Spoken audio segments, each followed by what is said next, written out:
แป้นโมท่านเจริญฤทธิ์เรืองเนตรนะครับไม่ค่อยสนิทเท่าไหร่ครับเจริญเรื่องฤทธิ์เพราะว่ารอเรือพายไปยอยักษ์เขี้ยวใหญ่ยุทธนาก็เลยมาตามหลังเวลาขานชื่อนี่เรื่องฤทธิ์ปั๊บก็ยุทธนาต่อเลยเป็นอย่างสั้นวันนี้พร้อมหน้าพร้อมตาหลายๆคนนะครับทั้งทางใกล้ทางไกลโอ้ยบางคนก็10 ปีลำ20 ปีลำยังมาพอกันเทีนึงเสียงคือโคตรเบานี่บ่เป็นหยังนะครับว่าบ่ได้กินเหล้าจักหน่อยเลยแต่ว่าเสียงปานเมาเหล้า เพราะว่าจ่าหลอยตั้งฉายานามสกุลเฮนรี่เป็นฝรั่งพ่อป่วยมากก็เลยป่วยเป็นโรคฝรั่งคือกันชื่อว่าสโตรกสโตรกแปลเป็นภาษาบ้านนาก็อัมพฤกษ์อัมพาตนั่นแล้วโอ้ยมันเป็นตามวัยนะครับวัคซีนโควิดออกฤทธิ์มาสนาสาวเราเป็นยังไงบ้างขออนุญาตลองเพียงแนะนำตัวหน่อยนะครับกลัวพวกเพื่อนอาจจะจำกันบ่ได้เนาะบักขึ้นหนากุนแต่บักนี่ว่าจะมา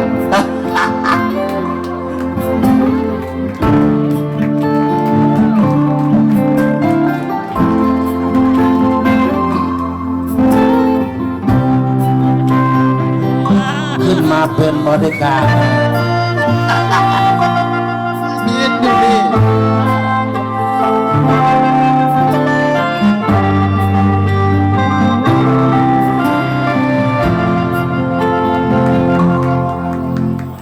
ยังรักเธอเสมอนะเจ้าสาวบ้านนาที่ชื่อปราณียังจดจำสายตาว่าจะเย้ายอกยวนยีจำได้ดีสัญญาใต้ต้นบักคาคนเหตุงานอยู่เมืองกรุงเท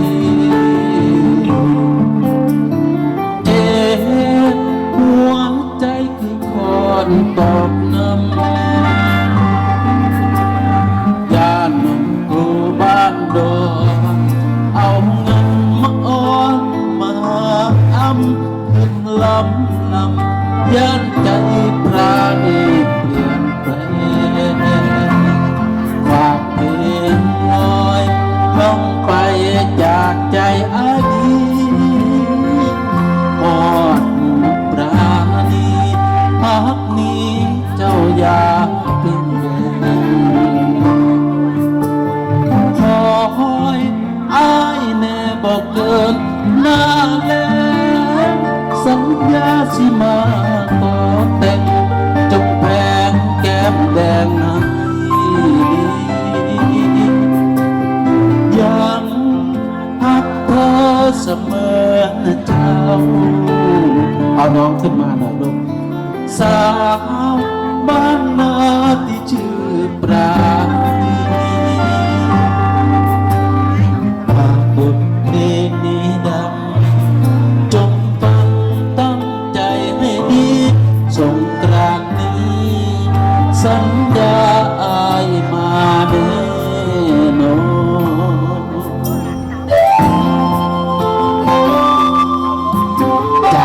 จ้ายืนเฉยลูกยืนเฉยโอ้กล้ามากแววศิลปินออกแล้วเหลือแค่เสียงร้อง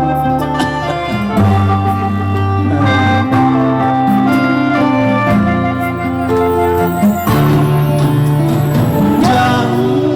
รักเธอเสมอนะเจ้า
หาอยู่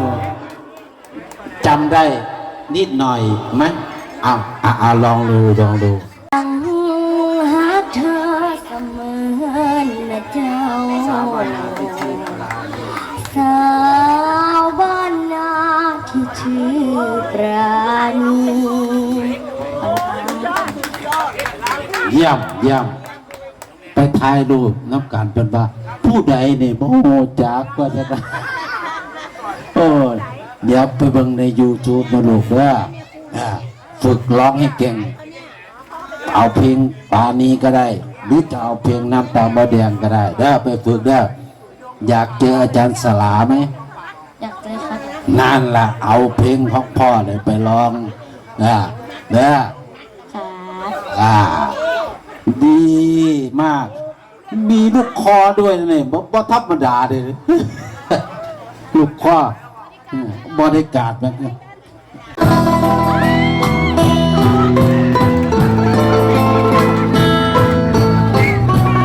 เต้นได้นะครับหมดความบังนั่งน้ำตารินข้าวปลาไม่กินนั่งเล่นกินแต่เหล้าขาวกับแกล้มยังดีตัวพุทธีกับน้ำตาเราฉลองความเศร้ามองเราข้างหัวบ้านนา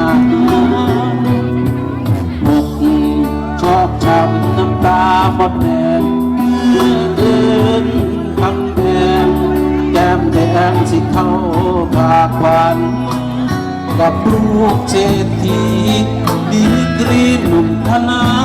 คารเครื่องไฟในงานนังบ้านบอกว่าพาหัวเพื่อนทุกใจครับกับแฟนมาแลขอภัยสไตล์คืองัวก่อนหักจะนอนบ่ยอมให้หมดมองมัวสู้ทนหามตัวบ่เคยคิดชั่วหามเศร้าหมดความหวังนั่งป้อนไข่หน่อยโชคเอาบ่ช่วยบ่รวยรอลำซ้ำเขาอย่างที่ก็คงได้นั่งเป็นเพื่อนเจ้าบ่าวน้ำตาไหลยาว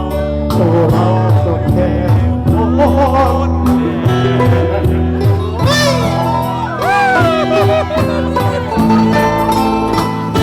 คิดถึง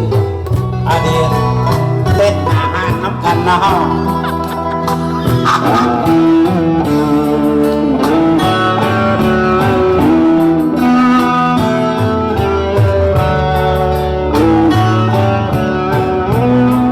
ตอนเด็กๆชอบดูหนังไอ้มดแดงแปลงกาย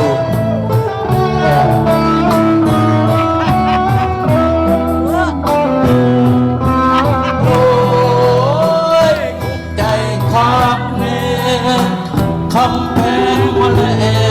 ขอภัยสิตายคืองัวก่อนหักถนอมบ่ยอมให้หมดมองมัวสู้ทนหามตัวบ่เคยคิดชั่วหามเศร้าหมดความหวังนั่งป้อนไข่หน่วยโชคเขาบ่ช่วยบ่รวยรอลำสั่งเขาอย่างดีก็คงได้น้ำตาไหลยาวตู้เฮามันแคบหมดอย่างดีก็คงได้นั่งเป็นเพื่อนเจ้าบ่าวน้ำตาไหลยาวตู้เฮามันแคบหมด